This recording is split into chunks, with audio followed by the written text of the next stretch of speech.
Hi, I'm WW1X, and today I'm going to show you an overview of my Buddipole that I've been working on for the past couple months. I started with the stock directions from W3FF, Bud himself, and made a couple customizations along the way.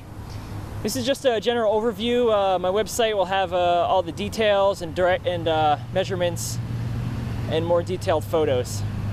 Here are some of the components of the Buddipole system. For the standard Buddipole, we've got a 6-foot mast with a cross adapter for the antenna arms. You also notice that we have a vertical option as well, which I'll show in a minute. We have the 2 extender arms that help move the coils away from the feed point. We have 2 sets of interchangeable coils, one set for 20 meters and one set for 15 and 17 meters. No coils are required for 10, 12, or 6. These are the adjustable antenna whips with featherweight whip antennas. You'll notice that we've used interchangeable PowerPole connectors for everything. They're very easy to connect and disconnect, change quickly. And the featherweight whips are adjustable to the band which you are operating at. These are the standard Buddipole parts. I've also added a couple of extras, including a homemade balun, which is not necessary, but it does help get a good tune-up. The guy wire and stakes. These stakes are from Home Depot, and it's just a simple carabiner, a stake, and some nylon rope in between that's very lightweight. This is about 8 feet of rope.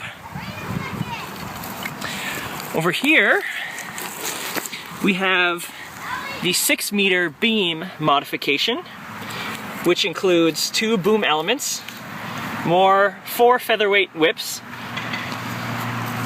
and another adapter that allows us to use the Buddipole to attach the boom elements. Finally, for doing the vertical, we have a counterpoise wire with the different markings for the different bands. And of course, we need some coax. We've got about 20 feet of RG58 coax from Radio Shack. It's lightweight, seems to be a good length for portable operations. The mast for the Buddipole is a 6-foot painter's pole from Home Depot that extends to 12 feet. The guying system consists of a hose clamp with 3 zip ties positioned through the hose clamp, and the carabiners for the guy wires simply attached through it just like that. It's a nice snug fit, and the guy wires are installed, and just like that, the Buddipole is self-supported and ready for deployment. Setting up the Buddipole is pretty simple. First, we attach the extension arms to the cross. Then we select the coils for our band of interest, in this case 20 meters. Everything is press fit. There's no glue or anything holding things together. Makes it easy to reconfigure if you need to. And I connect using these PowerPole connectors. And then finally, we attach the adjustable whips.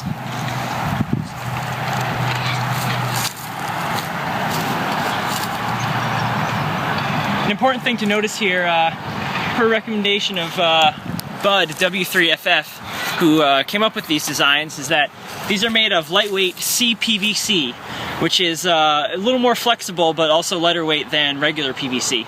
This is 1/2-inch CPVC, and these cross adapters that you see are actually made from standard PVC.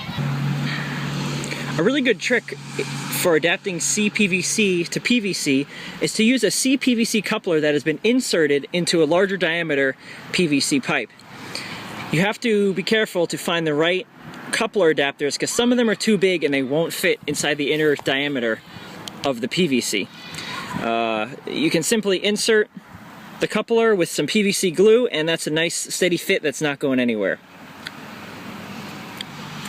Now we can connect the balun to the feed point using thumb screws, wing nuts.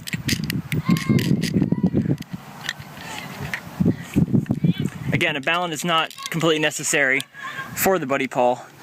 You can, by changing the lengths of the whips, you can actually tune it up using just a unbalanced feed.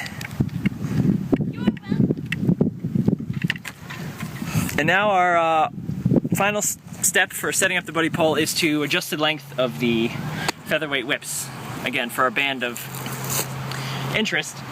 And by doing some experimentation, you can determine the length of the whips ahead of time. So for this particular setup, I've determined on 20 meters that you need 4 1/4 sections. So here's 1 section, 2 section, 3 section, 4 1/4 sections. The really nice thing about having the Buddipole is its measurements are very, very repeatable. In any condition, you can set this up at home. You can tune it up, you can figure out exactly how it performs, and know that when you get into the field, it's going to behave exactly the same way. And that's a very nice repeatability of the Buddipole that makes it so you don't have to worry about your environment when you're out doing summit activation. One of my custom additions to the Buddipole is using a PVC cross instead of a PVC T at the feed point. This enables you to take one of the dipole arms and put it in a vertical configuration. So you can see we've got the same setup as the horizontal dipole, except it's vertical. Then we have the balun, and then finally we have a counterpoise wire, which is adjustable to whatever band we're operating at. So if we extend the pole, now we have 12 feet at the feed point. You can see the vertical gets you another couple feet of height, which sometimes will help you. And then the counterpoise arm should be set at some angle away from the pole.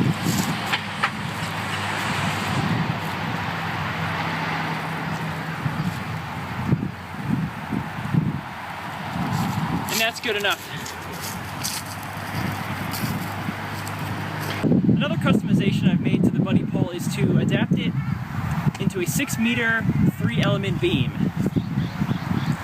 So if you come in a little closer, you can see this adapter has been placed horizontally that allows me to place the driven element here, and then the front boom here, and the back boom just like this. The reflector has been set to a length already. And here I'll show you exactly how I put the elements into the boom. Inside the CPVC-T, I've inserted a 1/4 inch by 20 hex nut, an elongated hex nut that you can find at a hardware store that matches perfectly with the threads on the end of the featherweight whips. The nut is held in there just by some tape. You just wrap tape around the nut until it's a nice snug fit inside the PVC. And then installing the element is just a matter of screwing it in, screw in the other side, and again adjust it to a resonant length. I believe we got 4.6 sections. 1, 2, 3, 4.6. And you can be a little more accurate and measure it if you want.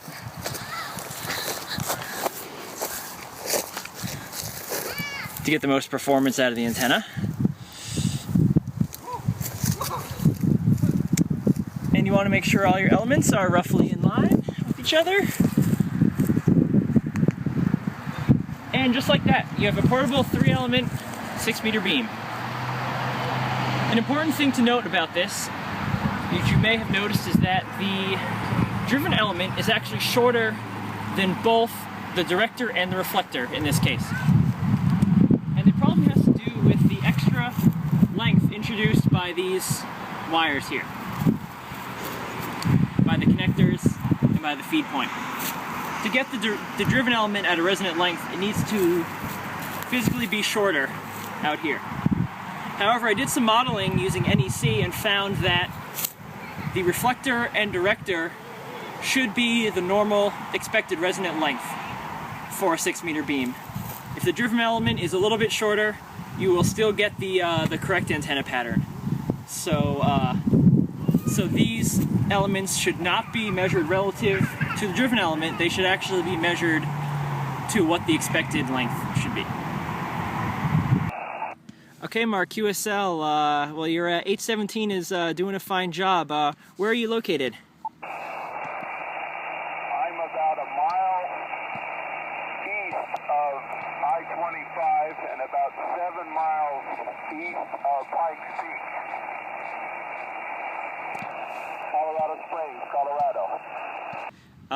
Thanks for the contact, Mark. Nice to meet you, and 73s. Have a good day there in Colorado Springs. From Santa Rosa, California, this is Whiskey 1 X-ray. Whiskey 1 X-ray portable. Thank you very much. From KC0MJB 73 Rockwell. 73, have a great afternoon. 89 Arenia, 1 kilowatt, and antenna is a stapler, a CB42, 5 elements active on the span, about 22 meters. Now snow is my location, 15 inches. 15 inches snow is my location now, and with here is a good sunshine morning here. Okay, Whiskey 1 X-ray portable, J01 DZA, over. Okay, Roger, Yuki, JA1DZA, WW1X returning. Good copy on you. Okay, very good. Yeah, I'm just making a little video for YouTube demonstrating my my Buddipole antenna setup here. So just making a couple of contacts to post on the video here and demonstrate the abilities of this portable setup that I've come up with here. Thank you for the contact. JA1DZA from WW1X Portable. Okay, I want to secure that. Yeah, good, nice guy. He gets care of me on the portable. Wonderful setup here, rotatable, I think vertical. It's a wonderful view in the mud. And right here, yeah, wonderful profile. Okay, of course, thank you very much for QSO, and enjoy with your portable. Whiskey 1 X-ray, J01 DZA, over. Roger, Yuki. Thank you very much, and have a fine Saturday there. Have a good day. JA1DZA from WW1X Portable. Be clear.